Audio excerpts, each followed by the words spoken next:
You think you're in control. You tell yourself it's just a habit, just a release, just a moment of pleasure. But deep down you feel it. Something is off. The more you chase it, the emptier it feels. And no matter how many times you promise yourself it's the last time, the cycle pulls you back. That's because it was never about lust. It's about something older, deeper, a wound buried in your unconscious that lust is simply trying to soothe. And until you confront what lies beneath, you will never truly escape it. Carl Jung believed that when someone is trapped in addiction, especially one as primal as lust, they are not indulging in pleasure. They are running from pain. They are using desire to escape themselves. But what if the very thing you are avoiding is the key to everything you seek?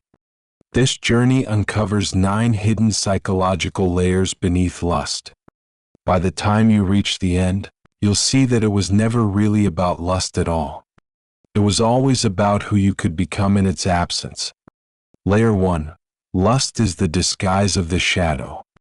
It begins in silence. Not the calm, healing silence of peace, but the sharp silence of loneliness. The silence that echoes when you're alone in your room, scrolling, searching, swiping. Not because you want something, but because you don't know how to sit with what's already there. Jung called this the shadow, the part of you you've exiled. The thoughts, emotions, needs, and memories you've disowned because they didn't fit the version of yourself the world demanded.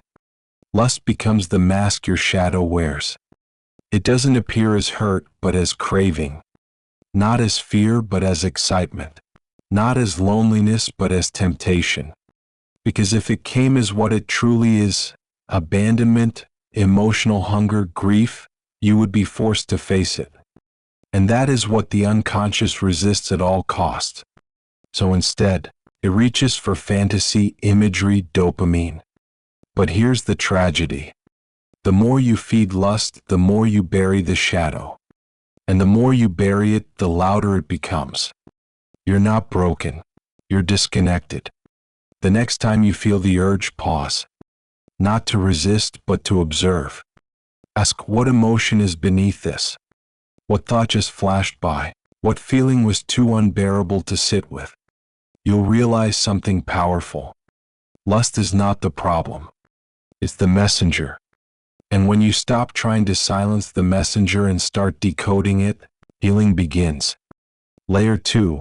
Dopamine is not joy. Most people confuse pleasure with happiness. But Jung warned us that what feels good is not always what is good for you. Nowhere is this clearer than in compulsive desire. The screen lights up, the heart races, the world fades. And for a fleeting moment, everything feels okay. But that feeling doesn't last, because what you felt wasn't joy. It was dopamine. Dopamine is not the reward. It's the promise of a reward. It's the tension before the release, the anticipation before the click. Feels like progress, but it never delivers. And the brain keeps craving that surge, mistaking it for connection. So you keep following it, and each time you end up emptier than before. It's not that you didn't find pleasure. It's that pleasure was never strong enough to fill the void. Real joy is quieter. It doesn't demand urgency. It doesn't shout for attention. It's found in meaning, in stillness, in presence. Jung said much of human suffering comes from confusing stimulation with fulfillment. Once you begin to see the difference, the grip loosens. Next time you feel the pull, ask yourself, is this joy or just another hit? And you will know the answer. Layer 3. The inner child is still searching. This truth is painful. Because it isn't about lust at all. It's about the child who wasn't held. The child who learned to survive through imagination. The one who felt unseen, untouched, unloved. And who found comfort in fantasy when connection never came. Jung taught that every adult carries within them a child who remembers everything, even what the conscious mind has tried to forget. And that child doesn't want sex. They want safety. They want to be chosen.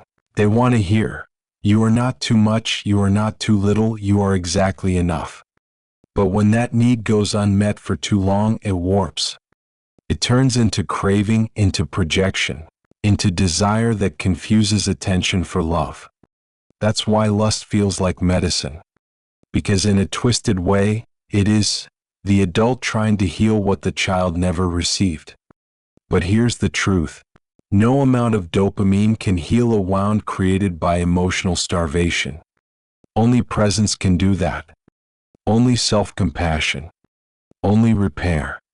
Instead of judging yourself for the craving, ask your inner child, what are you really longing for right now? Sometimes the answer comes as silence. Sometimes as tears. But in that moment, healing begins.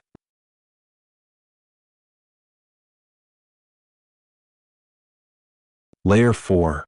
Addiction thrives in the absence of meaning. Lust doesn't show up because you're weak. It shows up because you're empty. Not in a shameful way, but in the same way a starving person craves junk food. The body isn't broken. It's desperate. The craving isn't immoral. It's misplaced. In modern life, nothing leaves you more hollow than the lack of meaning. Carl Jung once wrote, "Man cannot stand a meaningless life." He believed meaning, not pleasure or success, is the central requirement of the human soul. Without it, the psyche begins to decay. And when no greater why anchors you, lust becomes a convenient substitute. Why? Because lust is immediate. It's easy. It gives the illusion of being alive. But it's not real fire. It's a spark without warmth, a flame without depth, an imitation of passion. This is why people who overcome addiction don't simply resist their urges. They replace emptiness with purpose. They stop asking, "How do I quit this?" and start asking, "What am I living for?" That question shifts everything. Because once you find a reason to live that stirs your spirit, lust loses its grip. The cure is not more discipline. It's more meaning. Layer 5. The ego doesn't want healing, it wants familiarity. Have you ever felt like you were finally making progress? Days, even weeks free of old habits, and then suddenly you crash? That wasn't random. That was your ego fighting back. Jung explained, the ego is not interested in truth. It is interested in survival. And for the ego, survival means repetition. It thrives in the familiar. Patterns, loops, comfort zones. So when you begin breaking free, when you start sitting with your cravings, when you begin rewriting your identity, the ego panics. It doesn't know who you are without the habit. So it tempts you. Not because it wants you to feel pleasure, but because it wants you to feel known. That's why relapses happen not when you're weak, but when you're strong. When you're closest to letting go. The ego presses every button it can find: shame, nostalgia, fantasy, doubt. But here's the secret. The urge that appears right before a breakthrough isn't failure. It's proof you're on the edge of change. If you can endure that moment, if you can stay with it just a little longer than before, the ego loosens its grip. And in that space you begin to meet your real self. Layer 6. Numbness is a warning, not a solution. At first, lust feels intoxicating. But over time it doesn't. It becomes mechanical, repetitive, detached. You go through the motions, but the spark is gone. And yet you keep doing it, not because it excites you, but because you fear what you'll feel without it. This is the most dangerous layer. Numbness. It's the point where lust no longer offers thrill, only anesthesia. You're no longer chasing excitement. You're running from reality. You don't enjoy it anymore. You just don't know who you are without it. Jung warned that repression never destroys instinct, it distorts it. So when you numb yourself, you don't erase the pain. You sever your connection to it, and that disconnection begins to spread until everything feels flat. Or friendships, even hope. This is how people become ghosts while still alive. But here's the sign you haven't lost yourself. If you're listening to this, it means your soul hasn't gone quiet. Something inside you still longs to feel, still longs to be whole. To reclaim that, you must stop trying to escape yourself and start returning to yourself. Begin small. Moments of stillness. A walk without distractions. Sitting with discomfort, not as punishment but as re-entry. Because beneath the numbness is not emptiness. And you've been waiting to be felt again. This brings us to the turning point. The final 3 layers are not about obsession but transformation. They reveal what happens when lust begins to fade, when power shifts from indulgence to restraint, and when the shadow no longer leads but walks beside you. Most people never reach this far because they quit too soon. But if you stay, you'll see what freedom actually looks like.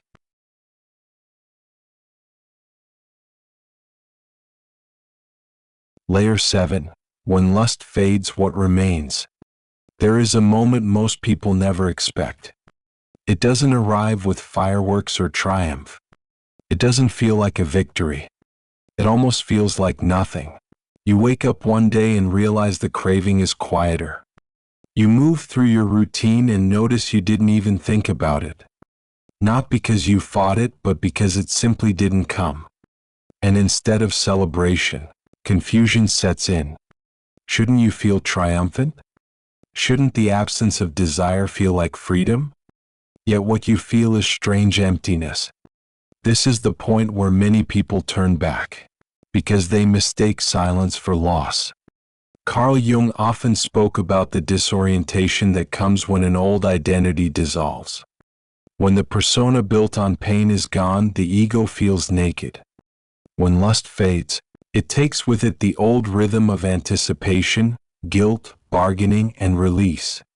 And what's left is a stillness you are not used to. This is not depression. It is recalibration. It is the quiet before a new version of you emerges. But most people panic. They run back to the noise because silence feels unbearable. Do not run. Stay in the silence. Stay long enough to notice what begins to rise from underneath. For in that stillness, you will hear your true desires for the first time. Not for escape. Not for indulgence. But for connection, for presence, for purpose. The fading of lust is not the death of intensity. It is the beginning of depth. Layer 8. Real power lies in choosing not to use it. One of the greatest myths about overcoming lust is that you will reach a state of total immunity. That temptation will vanish, leaving you untouchable. But that is not how transformation works. Jung warned against this fantasy of perfection. True healing is not about erasing temptation. It is about seeing it clearly and choosing not to obey it. That is real power. The power to walk beside your shadow without collapsing into it. The power to say, I could but I won't. Not from fear but from growth. Not from repression but from freedom. Temptation will still knock. But it won't feel like pressure anymore. It will feel like a test you've already passed. You no longer crave the chaos because you've tasted peace that costs you nothing. When you look in the mirror, you don't see someone who just avoided a fall. You see someone who built wings from broken pieces. That is a different kind of freedom. Not the freedom the world celebrates, but the one your soul recognizes. You don't need to prove strength anymore. You simply live it. Layer 9. The shadow never dies, but you no longer serve it. This is the final truth. The shadow does not vanish. The darkness does not evaporate.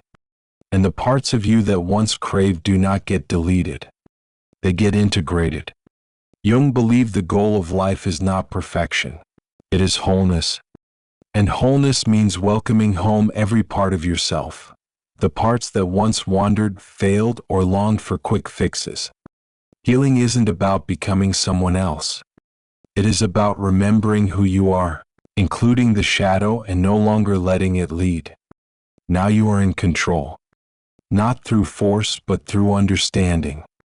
You recognize the hunger when it whispers. You know the old voice when it tries to tempt you. And you smile at it because you see through it. That is liberation. You didn't destroy your darkness. You learned how to walk beside it without following it. And for the first time, you are free to choose deliberately. You are no longer reacting. You are responding. You are no longer desperate. You are deliberate. You are no longer a prisoner of craving. You are the one who made peace with it. Not by killing it, but by understanding where it came from and choosing to stop feeding it. So what comes next? When the video ends, you might be tempted to forget, to say, "That was powerful," and then return to old patterns. But pause here. Ask yourself, which part of me still clings to illusion? What am I truly running from? And who could I become if I finally stopped? Nietzsche once said, "He who has a why to live can bear almost any how." Now you know the why. It was never about lust. It was always about returning to yourself. Carl Jung reminded us, until you make the unconscious conscious, it will direct your life and you will call it fate. But fate is not your destiny anymore. You've seen the patterns. You felt the pull. And you've chosen awareness over blindness. That changes everything. Because now you are not just surviving the craving. You are living the truth.